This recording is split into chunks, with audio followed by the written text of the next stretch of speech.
You are now watching Animal Expedition Files.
Wake up with your favorite station. Online, digital, and on your smartphone. It's time for your favorite host.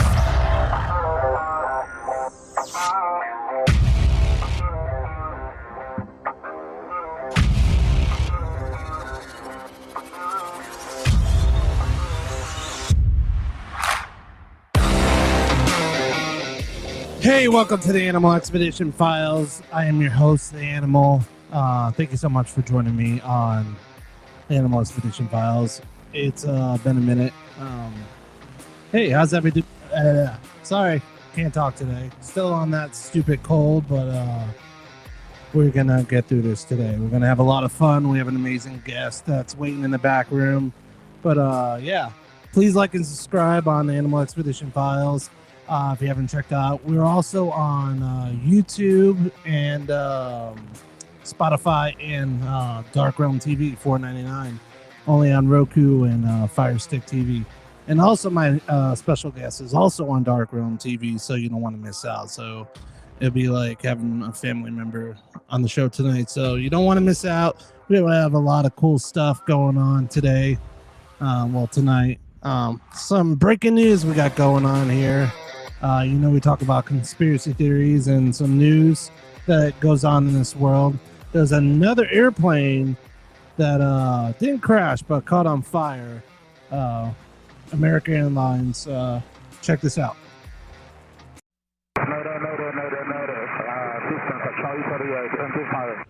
The fire that ignited after American Airlines Flight 1006 pulled into the gate at Denver's airport, sending flyers rushing to escape the flames, was not the first issue for the 13-year-old 737 Thursday. Within minutes of taking off from Colorado Springs en route to Dallas with 178 on board, pilots reported engine problems. Just to verify, non-emergency still correct? We just have a high engine vibration, so we are cruising slower than normal. Passenger Helen Prager. The plane shook, and I was like, whoa, this was literally on takeoff. I'm like, something's wrong here. The pilots elected to turn around, diverting to Denver, but did not request fire crews meet the plane. Approximately 6 minutes after landing, as the plane pulled into the gate, orderly! The fire and chaos started. Everyone was screaming, there's a fire, there's a fire. This was when you got to the gate? Yeah. She walked off the plane using the jet bridge. Passengers in the back used emergency exit slides. The plastic of the window was melting and bubbling, and people were screaming. And those in the middle, like Magdi Abdullati, went out the emergency exit windows onto the wing. He shot this video. You can see a man holding a baby as the smoke billows around them. What is going through your mind as this is happening?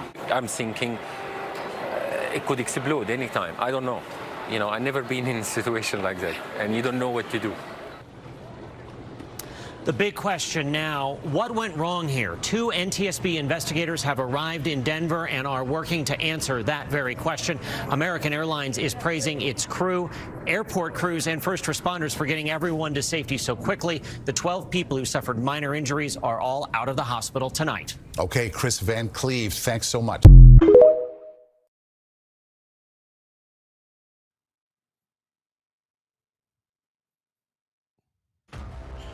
Yeah, that's a little weird there. We've been having all these plane issues going on. They were saying about in 2005, they were saying about over 87 flights have crashed or caught on fire this year. Just this year alone, like around over 87 flights. It's really crazy, people. That's why I don't fly anymore. I used to work for an airliner. I used to work for JetBlue, but it was actually a really good experience. Got to do a lot of cool stuff with airplanes, but I don't think I'm gonna fly anymore. Not for a while, at least, until everything quiet down here. But we're gonna go with our guest here, David, here in a second. But I want to thank everybody that's watching the show.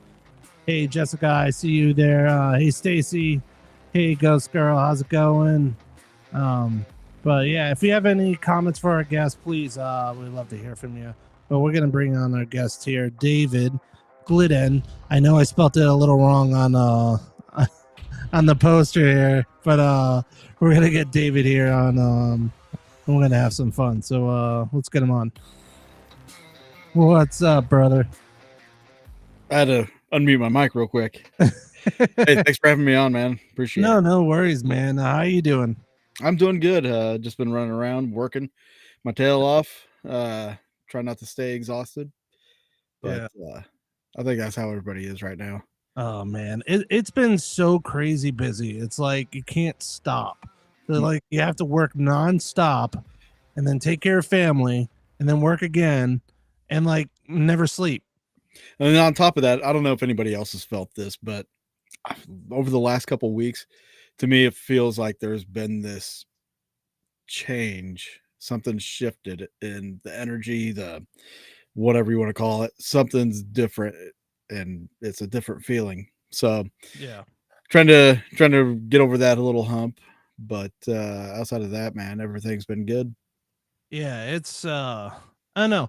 With I don't know if it my whole family, we were sick with this whole flu going around for a couple of weeks, and I'm finally getting over the cough. I know my wife, she's still coughing like crazy over the past like few weeks. My little one just finally got better from this cough, and my teenagers are finally better. It's just been like an ongoing freaking crazy situation with this whole freaking cold that's been going around. But thank God everybody's healthy right now and going through hopefully getting better. But hope everybody out there that's listening to this show is not sick right now or going through that same crap, because trust me, it's not fun.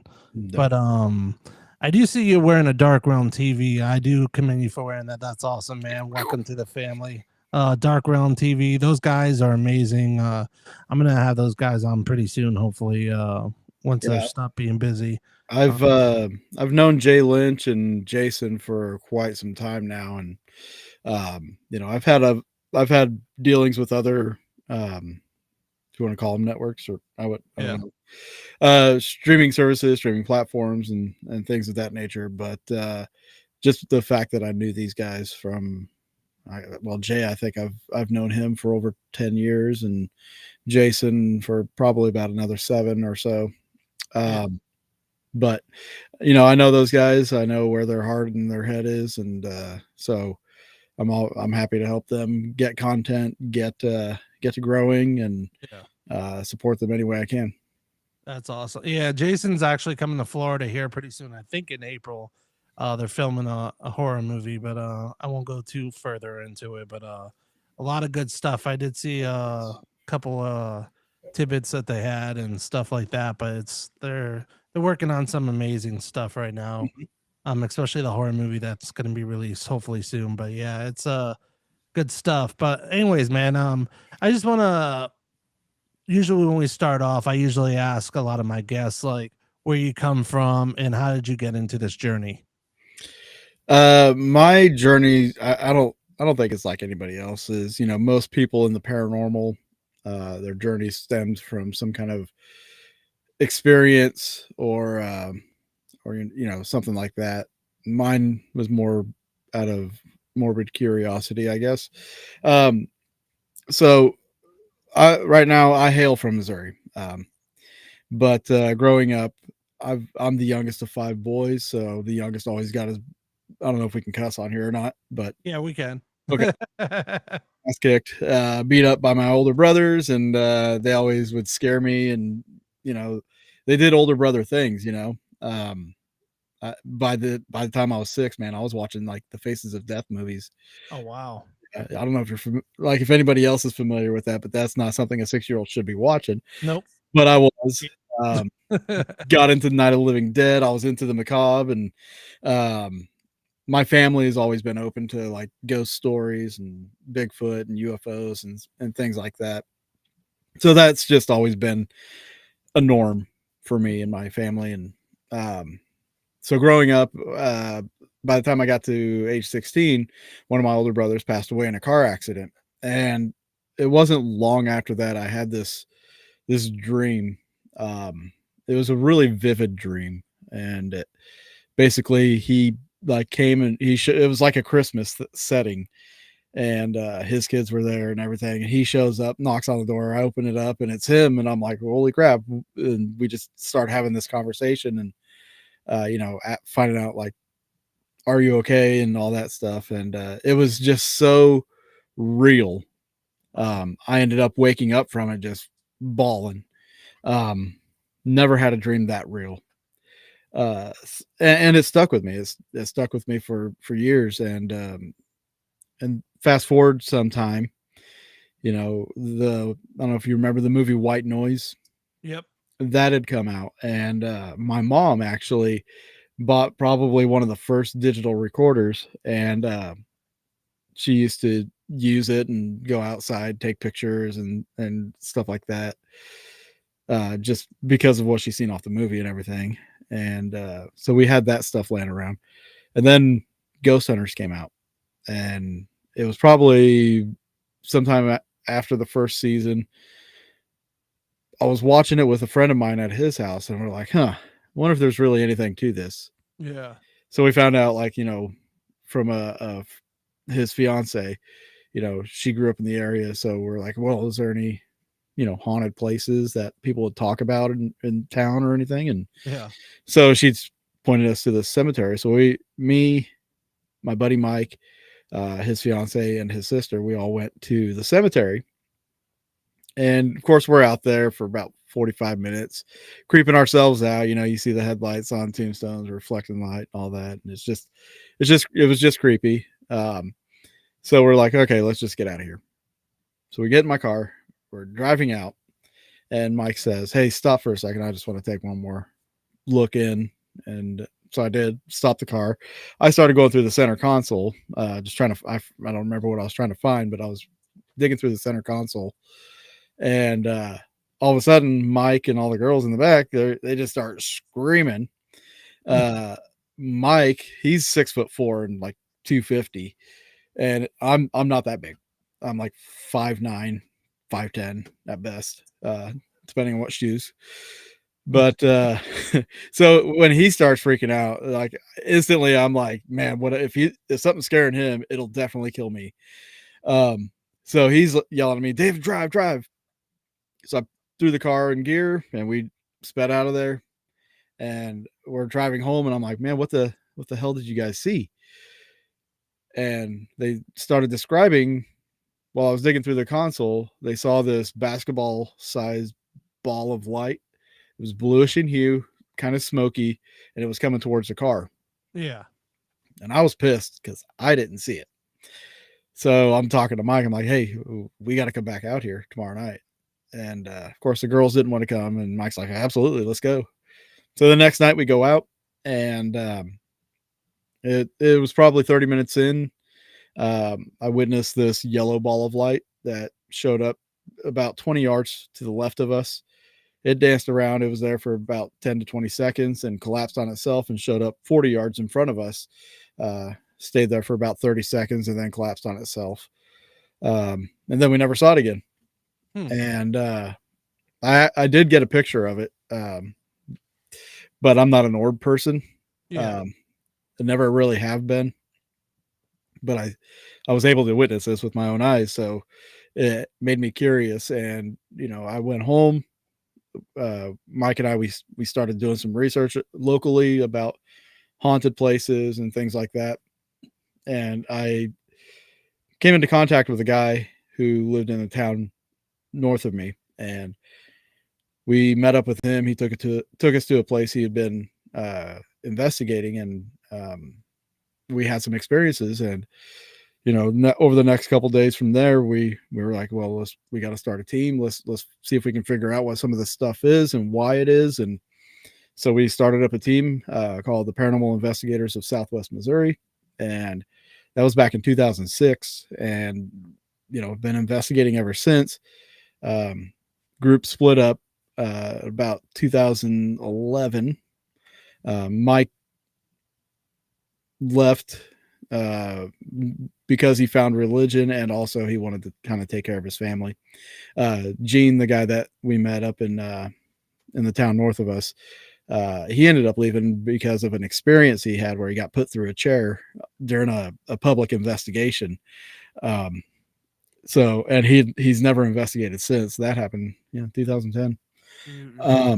So at that point, I was like, all right, I was going to drop out of the race. I was like, I don't want to do this anymore, and we had some people on our team that were kind of like in training, and they encouraged me to keep going and everything. And I was like, all right, well, if we're going to do this, we're not going to do it under the same name because it's not right without those guys. So I changed the name to Four State Paranormal and started investigating. We in 2015 we started our show Haunting History on YouTube, and it after a certain amount of time the team kind of dissolved. Everybody started going their own ways. It was never anything bad. Like I see with a lot of teams, like there was no animosity between anybody leaving or anything like that. In fact, we were all pretty much family. We took care of each other, made sure everybody was okay and everything. And it just kind of like I don't want to say grew apart. It just dissolved. And where I'm at today with it is, I'm still doing the ghost hunting and everything and filming and things like that.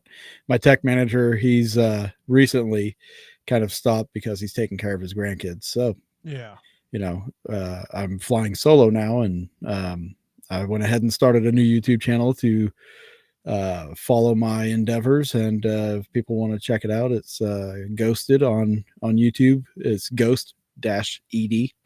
The ED is for education, and that's kind of where I wanted to gear that channel, is to help educate people on the paranormal and not just people that are new wanting to look into it, but even giving ideas and opening up some minds to those that are experienced as well. Yeah, you could also check that out on Dark Realm TV. Also, you don't want to miss it out. Trust me. $4.99, like I said, only on Roku and Amazon Fire. What do you feel to use, like when you're investigating and you're filming? What type of equipment do you use when you're doing that? The camera I'm using right now is one of my main cameras. I like Canon. I've always been a Canon fan. We started Haunting History with a Canon HF10, I think it is. And soon after that, we moved to the XA20. That was probably like in 2010. No, not 10. 2016. Yeah. About 2016, we moved to the Canon XA20. And right now I'm shooting with a XA60 and the XA20. I still have my 20. The Canons, I'd been recommending the XA series for a long time to people because they're dual capabilities. I mean, they've got great video. Also, it has night vision, and then the onboard audio is the best out of any camera system. So, it's a very versatile camera. That's awesome. What's your process when you're filming? Like, how do you go through this process of finding a location and where you're gonna film and stuff like that? Oh man, you want my tips and tricks and secrets?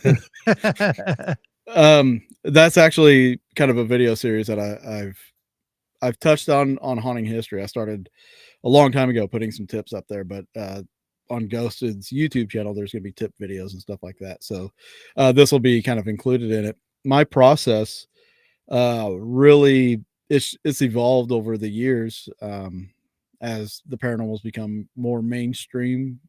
There's a lot more places that are accessible. Yeah. Mostly, you have to charge, or they charge to have people in there. I've been fortunate enough to where I guess I'm just assuming because nobody's ever told me. I guess I have a reputation and it's a good one. So like I do get special treatment. I do get some perks out of that. I get to go to some of these locations for free that most people pay for. I don't want to sound like a snob about it, but it's just I built this reputation up and I guess it kind of pays off. So if anybody's listening that's trying to get into ghost hunting and stuff, keep your reputation up because you never know when it's going to come in handy. Yep. Even new places. Actually, this was a tip that I put out last month was in the wintertime. One of the things that you could do, especially if it's extremely cold or if it's snowy and you can still travel, one of the things you can do is actually get a hotel or a bed and breakfast. Just get a room, especially if the place is like thought to be haunted. But if you have a room at a hotel or a bed and breakfast, you can actually walk around the hotel. So you can walk around with your camera, walk around with a digital recorder, do whatever. As long as you're not disturbing guests, you're a paid guest, you can actually walk around and do that stuff. Getting access to these rooms, that's something you can talk to like the night crew, like the deskman, and be like, hey, I'm shooting a video. Can you let me into this room? Or, if this room is supposed to be haunted, but nobody's staying in there, can I get a few minutes in there? Sometimes they'll let you. But it doesn't cost as much as renting out a whole place. So, $100 at a hotel versus, $500 for, 6 hours in freezing cold. If the place doesn't have heat, that's a big difference. And it's a major bonus because you can go to sleep right afterwards. But whenever I'm picking out places, a lot of times it's, I do some research online. I don't like to like overuse places. We all have locations near us that we go to quite a bit. And filming, you don't want to film a location too many times because it just gets repetitive and old for your viewers. But I do like to revisit some places. But I also will find new places, even places people haven't really investigated much. And I'll kind of put on my salesman hat and I'll email them. I have a generic email that I've typed up. It's kind of a selling point for me, where you kind of have to butter them up in a way. Let them know that you're not just interested in coming there and investigating, but you're wanting to tell a story. You're wanting to present them in a great light, and that you are actually legitimately interested in the location. Throwing in details about the location before you even talk to the person, like in an email, that's a huge plus. So there's many ways that you can kind of build yourself up even before talking to somebody. But I usually do that, send off an email. And then if I get a reply, I'll kind of have a few little conversation with that person, try to get a phone call in there so I can connect with them more intimately. And then usually that's how you get your foot in the door, and you can kind of get yourself some kind of retrieval from having to pay hundreds and hundreds of dollars. But filming wise, most of my filming's done in one night. I know a lot of people go and they'll stay there for 2 days or film one day, all the B-roll and stuff like that, and then they'll go back the next night and investigate. not me. I shoot it all right out the gate. I'm running gun, you know. That's awesome. Yeah, it's a lot And of work, man. That's it is. awesome. When you're the DP, the cameraman, you know, doing everything, like it's insane. It's really easy to get burned out on too. So Yeah, I've you been know, there. if Plenty of anybody wonders why people take breaks on YouTube and stuff like that, like that's why there's a strong podcast. burnout. Yeah, it gets crazy. Let me ask you this question, because I never get to really get to ask this question a lot, but a lot of these big places, like trying to think of a couple of names, like the Conjuring House or Waverly Hills, you know, Yeah. we think of them like excuse me. A lot of these places are crazy packed all the time, like year round. And you kind of consider them, they're kind of like the Disney World of paranormal a lot of times. What's your Mhm. thoughts with like a lot of these places where they're visited so much, where pretty much the spirituality at these places have died down? Like, have you ever experienced that when you go to places like this big? I don't think it's so much that it's died down as it is, you know, if you're going there for the first time, think of it as like you meeting somebody for the first time. There's an awkwardness, there's a silence there.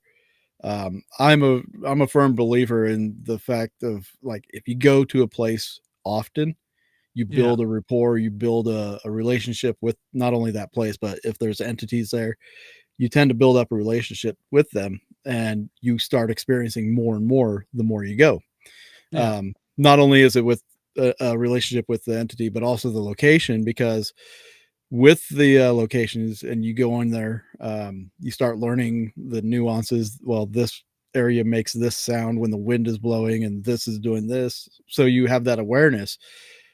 But again, you start connecting with spirits. I do. For an example, the 1858 Garnett House in Garnett, Kansas. I had been going there a lot, and uh, ultimately it started building up to a point where, like, it got so, my connection was like I could ask an entity there. I don't know who or what it is, but there was something there that would actually do things when I asked it to, and would actually do it for people, in front of people. So that was pretty amazing. But yeah, just like Jason said, the more you investigate, the more familiar you become. Yeah. And I think it's like a comfort thing, you know. Now, if you're, let's say you're a spirit, and you're trapped or in this location, and you have all these people coming to you, how often are you going to be like, I'm going to come out and say hi and spook them and do all this? You're probably going to get tired of it after a Yep. while. But if you have a relationship with somebody, like, oh, I remember this guy, he was fun, you're going to come out and do stuff. So, you know, if anybody goes to a location and it's not active, don't get depressed, don't get disappointed. That's just the way things are. Just keep going back, you know. Yeah. Not only are you going to build rapport with the spirit, but you're also going to help that location out if that money's going back into that location. Yeah. It's like a lot of times when I go into the woods, like there's gonna be times where it's gonna be hot, like crazy. A lot of crap's gonna hit the fan. And then there's times where like we go there and then like nothing happens. Yeah. Quiet, no shadows, no noise. It doesn't mean that they're gone. It just means that they just don't have the energy to play around with you, you know? Yeah, I wish more YouTube channels would show stuff like that where nothing happens. I think that It would would be bring a nice. realism to it.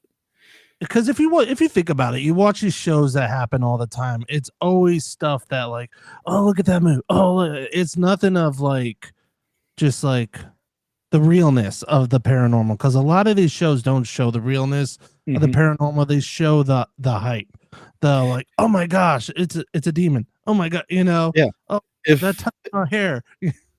if people would think about it like this, if you watched, say, 8 episodes of a show, and in every episode they have something happen, and in the very last one a door shuts, right? You're gonna be like, oh cool, door shut, move on, right? Yep. But if you're watching 8 episodes of a show and for the most part nothing is happening, they might catch some EVPs here, and then the very last episode, door slams shut. Yeah. Which is more impressive. Yeah. You know, you're more surprised that, oh God, they caught this when they never catch anything. Yeah. Versus, well, they catch everything stuff all the time. So I mean, this is part of their thing. That's why I want more realism in like the paranormal filming and stuff, like, because when they do get activity, it's more impressive to me. So yeah, and it's more realistic, especially when you see a door open by yourself and like nobody's there, or you get somebody talking. You know what I would really like to get, because knowing me, because I love comedy, I would like to have a ghost fart one day. You know, that would be funny as hell. You know, one day, a friend of mine who's passed away, I was I was talking to a psychic medium friend of ours. She was a mutual friend of ours, and she said she was picking up on his energy, and she said that he was telling her that if I go back to a certain location and do some EVP sessions, he was going to try to make farting noises. So I've yet to capture it. So if he's trying, he needs to try harder. That would be funny, man. Could you imagine just like getting on the EVP? Who are you? You know, yeah. I'm like, what the? That would be like the best EVP ever. I don't care if they said hi or hello. Yeah, no doubt. If you get a ghost fart, that's like class A plus plus plus. Better than Why anything. are you here? That should be in a museum. Like, just that sound should be in a museum. It'd be freaking awesome. No doubt. Just saying. I know if anybody gets a ghost fart, just let us know in the comments, or share a video with us, because I'd be really stunned, and I would be happy, and I'd probably I don't know, try it myself, see if I can get a ghost fart. Jason knows exactly what I'm talking about. I like what Jason said here. It compares to fishing, you know, going ghost hunting. It's true. It's not just with ghosts, like, you know, going bigfooting, going out in the woods and doing cryptids, looking for UFOs. It's all the same thing. Yeah. Especially when I do paranormal diving, it's the same thing. You never know what you're gonna get. Sometimes it's just gonna be a smooth ass dive where you catch nothing. Sometimes you're gonna get glowing balls of light and come out of these abandoned sunken ships. You never know, but it's pretty interesting, like in the paranormal, what we do. You just gotta be really patient, really patient. Absolutely. But no, definitely, bro. But definitely, bro. Why don't we actually, I do want to talk about this a little bit, because we are in the half hour. Usually I do commercial, but there's something interesting that came up on my TikTok. These two guys talking about Mars and how we used to live on Mars like thousands of years ago. And all of a sudden there was like an explosion. I kind of want to play this video for everybody if I could find it here. Did I say it? Yeah, here it is. So check this out, guys. See what you think. You know the Mars theory? That there's aliens on Mars? Nah, there's a theory that Mars was the original planet that humans were from. Okay. Then something happened that we all had to fly to another planet and live on. There used to be like civilization that lived on Mars. Now bag this. On Mars, there's an element on the periodic table called xenon. Xenon on Earth is only found, this is crazy, is only found after a nuclear explosion. No. Oh shit, that's not even the sicko mode button. I said no. What the hell? And it goes hand in hand now. What if on Mars there was a nuclear warfare, destroyed the whole planet, but people were able to escape just in time, landed on Earth, and they had to restart from nothing. So we are the aliens. We're the aliens. What the hell? Yeah. It's real shit. Like, this element's called xenon. It's prominent after nuclear explosion.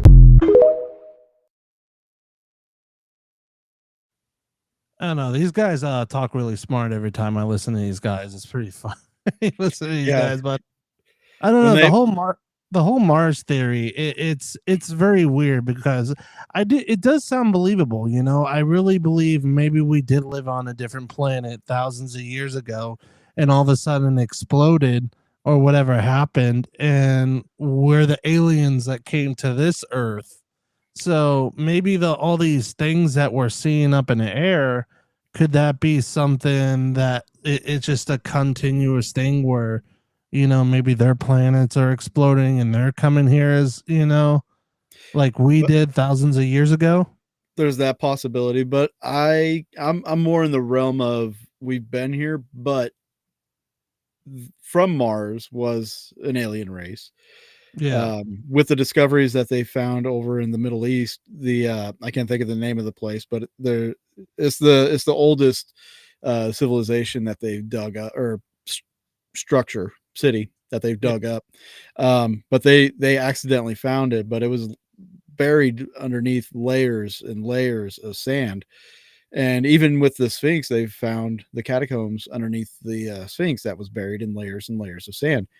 So if, let's say, the Garden of Eden was the Mesopotamia area, what's buried under there that was there before what we know as the first man? What if at that time there was an intelligent species here, and we had communications with Mars, and something happened where Mars got wiped out. Some of them came here, grew, or biologically engineered us, and then let us grow, and maybe they're watching. There's a whole theory about the hollow moon and how it's a station, and which that rabbit hole's that is a trippy rabbit hole right there. But there's so many ideas and thoughts out there about like where we came from and all this, but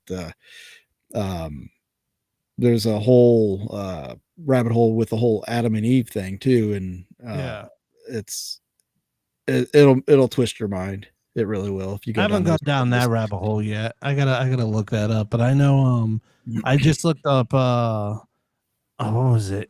Video about where there's like people in the middle of the earth, where there's actually another, like they said this hollow earth reservoir was like bigger than what we have around our earth, and there's like towns and all that crazy stuff.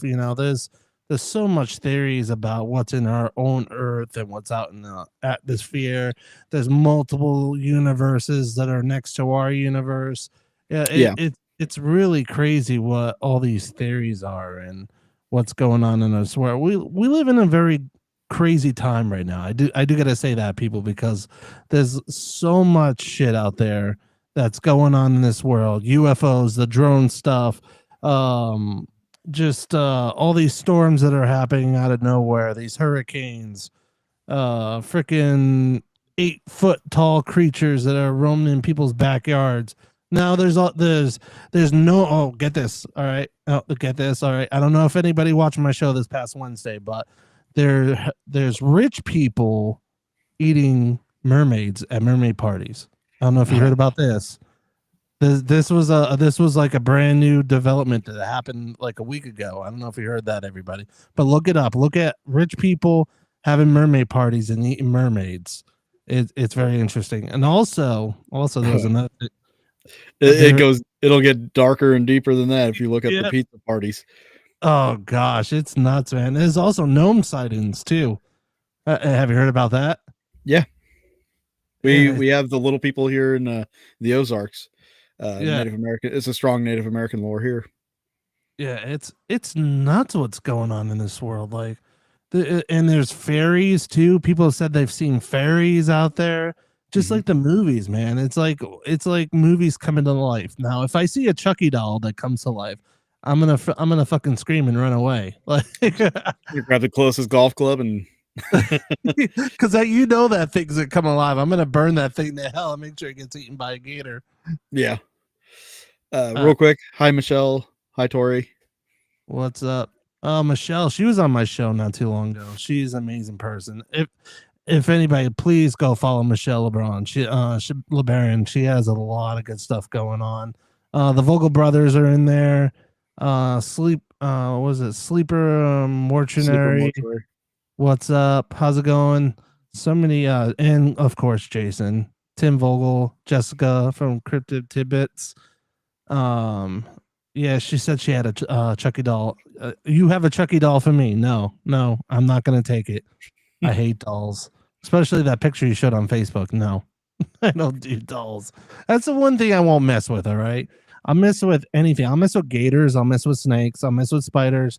I won't mess with dolls. That's the one thing that I will not piss off is a doll. Yeah, the doll thing.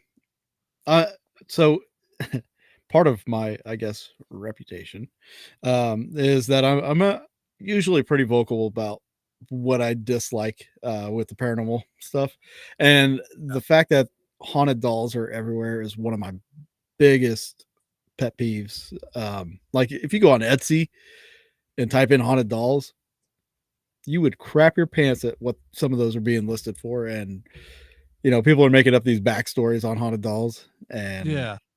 you know it just boggles my mind at how I don't want to just flat out call people gullible, but like I know some people just have an interest in weird macabre things, but to just go out and buy a bunch of dolls, like that's what are you doing?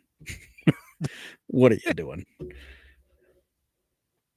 It's like the lottery, buying lottery tickets, I guess. One of these dolls are going to be haunted, I'm sure. Yeah, I don't know. I went to I'll never forget. I went to a place in New York. It was I can't remember what the name of it, but they had a doll. They had a doll room, right? And there was a Ouija board just set up like in the box, sit right there by the dolls. I'm like, why is there a Ouija board by a bunch of dolls? That sounds like you're inviting something very evil, Just like, oh, let's put something in these dolls, Yeah. So I'm like, I'm gonna walk away and like just pretend I wasn't in this room. So I'm walking around the house. No, there was like only two of us in the house, and we are like following each other. And we go back, and I go into that room for some reason. I don't know why I went in that room. I was like, I don't know what the fuck is wrong with me, but I went into it anyways. So when I went into it, the weird part was the freaking Ouija board was out of the box and set right next to the box and with a planchette on top of it, like somebody was playing around with it right next to the dolls. I'm like, nope, I'm done. I almost shit my pants, and I'm like, I was out of that door. It's like I'm never fucking with these dolls because they'll kick my ass or probably haunt me or follow me home. Probably did follow me home. Sometimes I wonder what if people are like doing things like that to try to make haunted dolls. And just not really realizing what the can of worms that they could be opening up. Like, yeah, I know, I get it. It's sensationalized on YouTube and everything, but you really, really do not want to mess with a negative entity. It's no bueno. Yeah, Jessica said you mentioned the Ozarks. Has you heard an Ozark howler, or what's your thoughts on it? I haven't personally heard one. I've heard recordings of them. I've done an episode on the Ozark Howler, my podcast, Boogeyman Radio, which is on YouTube as well. We covered the Ozark Howler. I do have a friend who actually investigates the Ozark Howler and the Dog Man. And he's from the Ozarks. He does a lot of investigating here, and he's had some interesting stories. And we'd made plans last year to go looking for the Dog Man and things like that. So I don't know exactly what to think of it, whether it's real or not. Could there be something out there? Sure. I'm open to possibilities, but is it likely? No. Did you hear what this man Jason said? He has 40 dolls in his basement. It's Epstein basement. He said it's Jezebel's. We have Jezebel. Have you seen the movie Almost Heroes? It's a movie with Chris Farley and Matthew Perry, where they're racing Lewis and Clark to the Pacific. I don't think I have. No. So there's this trading post, this small town where the crew, they end up there, and some of the crew try to find a whorehouse, and there's like this whorehouse And the guy opens the door. He's like, let me introduce you to the ladies. And inside, there's a bunch of stuffed dolls in there. And they're like, don't you have any real women? And the guy's like, sir, these ladies may be whores, but they're still ladies. But at least, it was, they may be whores, but at least they have their dignity. That's what it was. That's the first thing that popped in my head when Jason said that. Yeah, well, Jason said not dolls, 40 Ouija boards. Now you're like summoning. That's less creepy. I don't know. You're still summoning something, Jay. You know, damn it, man. I only have about 25 dolls for Jezebel. Jay, I don't know. And only 30 minutes. I don't know, Jay. I don't know. You're creeping me out, man. You're either summoning something or you're playing with summoning dolls. I'll never forget. I did this interview with somebody. I was a help, I guess, co-host with somebody, and we interviewed this person. And they make dolls, and I'll never forget when I was watching the doll. Like she had this whole doll room. The freaking doll head moved by itself, and I'm like. And while we're like talking, I was like, what the fuck was that? I was like, what the hell is going on here? And I was like, Susan, I was like, I almost wanted to like leave. I was like, I'm starting to hear shit. This doll's head's moving. I'm getting ready to like freaking, head out of this streaming platform because I don't fuck with dolls. When I see head turning, I'm done. I do have one doll. She has sensors in her ears. So if you talk around her head will turn and look at you and she will speak. Now I was using this in investigating, setting it out for kids and stuff, kid spirits. I've only ever had it move its head once, and that was at the Titanic Museum in Branson, Missouri. But Stephanie over at McIntyre Villa, she saw my doll and she was creeped out enough that she went and bought the exact same doll. Well, we found out that when you get two of those dolls together, they talk to each other. Oh, yeah, that, and I did a video on that. It's pretty creepy. I have, if you want to see it, I can share like a video of it off of my TikTok. Where is my? Put it on the thing here on the bottom. Yeah. It's a funny video that I made with her. So it's not like a scary video. It's funny why you're doing that. I was actually just thinking of an idea what like somebody should make as a paranormal like kind of device. Like get a Chucky doll, a smaller version, but like when you're asking a spirit something, the eyes light up and its head like around. But imagine if that happened in the dark, like the head turned by itself and started saying, "Hey, I'm Chuck." It's like start saying shit like that. I would be like, yeah, like just to fuck with people. It'd be funny as hell. There we go. I'll share this with you. Let's see. Let's. All right. Here you go.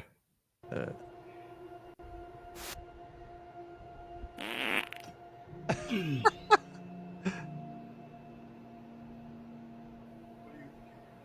mean with Ed? This hallucination? I think it happened. It was after midnight. That's too funny.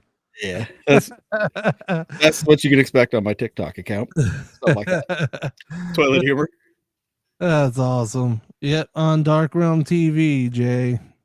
Only on Dark Realm TV. We do have a few minutes left. Yeah, that is that's pretty funny. We should also like maybe we could like make a you gave me another idea. We should make like a detector when there's a like the EMF detectors with the REM pods or something like that. Instead of it going beep beep beep, it could go. It'd be funny as hell. Because people be like, "What the hell was that? Was that you, Jay?"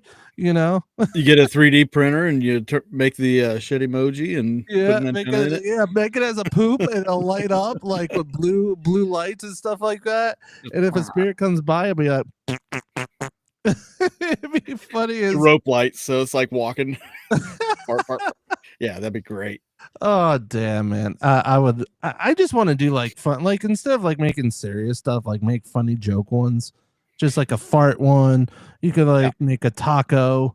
You know, I mean, spirits got to have sense of humor too. I mean, Oh, surely yeah. that doesn't die. I've heard of so many detector ectoplasm. That would be cool.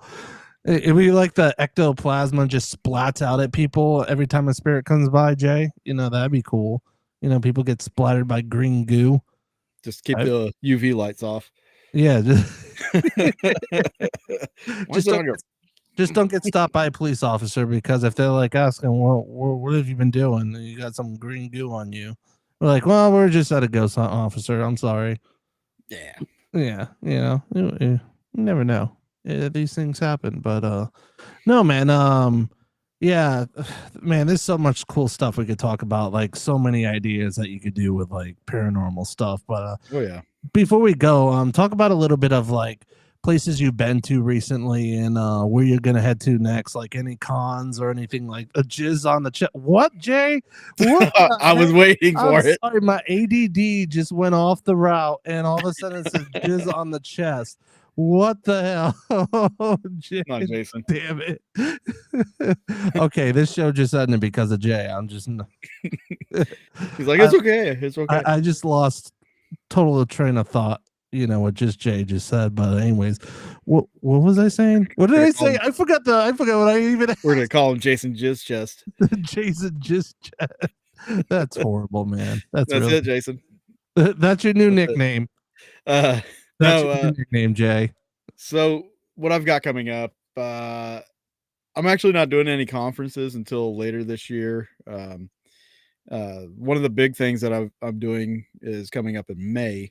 So May 1st is the beginning of what I'm going to call like a paranormal marathon. You know, a lot of people, they'll go on an investigation or maybe go on 2 nights of investigating and they'll have the worst paranormal hangover, right? Yeah. And everybody in here knows what a paranormal hangover is, but for those that don't, it's like being drunk and hungover the next day after investigating. Jay has already. So in May, I'm doing a 2-week marathon where I am visiting and investigating and filming 12 locations in 14 days. It's probably gonna kill me. not for reals, but like it's I'm gonna be so drained after this thing. It's kind of an experiment as well. This is something I'm pretty much doing alone, but the idea behind it is, you know, we talk about like when we're not, you know, when I go out, I have a guard up, and a lot of people that are psychic mediums will talk about like grounding yourself or, you know, having some kind of guard or something. But I guess I do it automatically when I go to locations, but the more you go to these locations, you're going to have this paranormal energy around you constantly.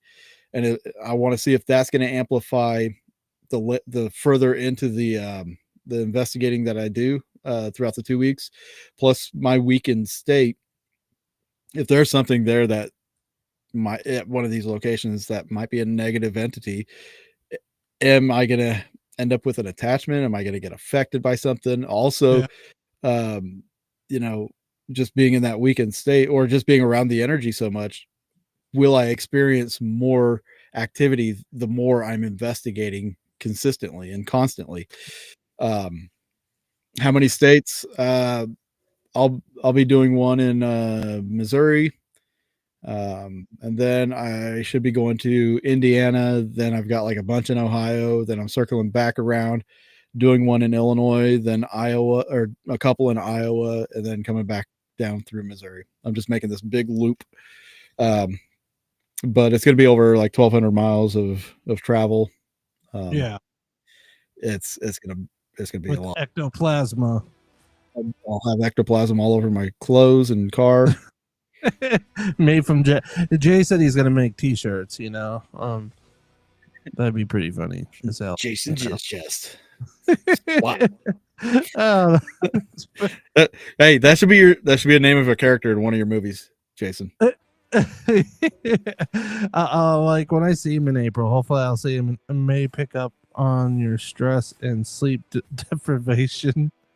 Possibly. And also, when I investigate, a lot of times I like to run experiments.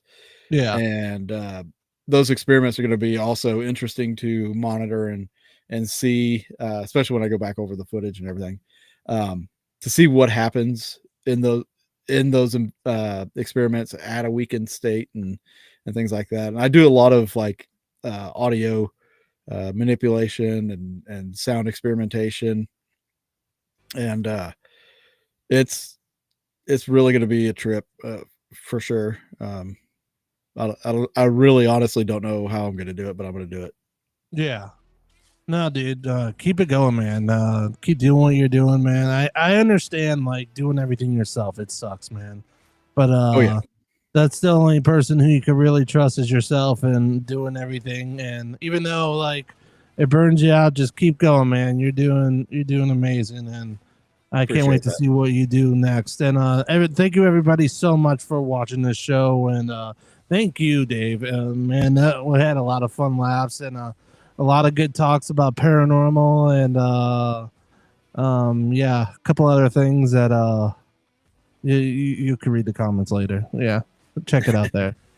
Yeah, and all this trip and everything is going to be filmed for Ghosted, so you'll be able to see it on Dark Realm. Yeah, as well as parts of it on the YouTube channel. So yeah, definitely. I gotta say this: if you haven't checked out Dark Realm TV, check it out. It's probably the best next streaming platform that you're ever gonna find out there. There's so much good content coming on there. A lot of badass shows, paranormal shows, cryptid shows, also podcasts, which a lot of those people out there, they don't have podcast shows on their platforms and stuff with like horror movies and all that cool stuff and TV shows. Like I said, only on Roku and Amazon Fire, probably soon to be on Apple TV. It's in the talks right now, so you don't want to miss out. Dark Realm TV, $4.99. You can't beat it. It's cheaper than Starbucks. So check it out. Go subscribe. $4.99 a month. You can't beat that. It's cheaper than a freaking carton of eggs. And if you want to enjoy some good content, especially my good friend Dave here, and check his content out, please do. And you can also see Animal Expedition Files also on the Dark Realm TV. So a lot of great new episodes come up every week. You don't want to miss out. So yeah, Jay said new content every weekly. So don't miss out on Dark Realm TV. But thank you, everybody. Thank you, Dave, so much for joining me on the show. We'll talk a little bit in the background. Once we go off the air, we'll talk. I usually talk to my guests for like a couple of minutes before we head out. But thank you, everybody. We appreciate it watching. It's another amazing Saturday night, 8 p.m. Eastern time. I'll see you Wednesday night, 8 p.m. Eastern time also. See you soon.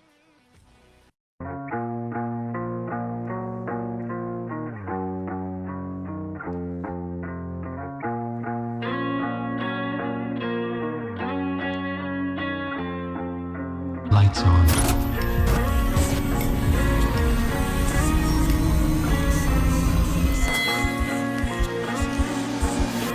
Dark Realm TV. Coming soon.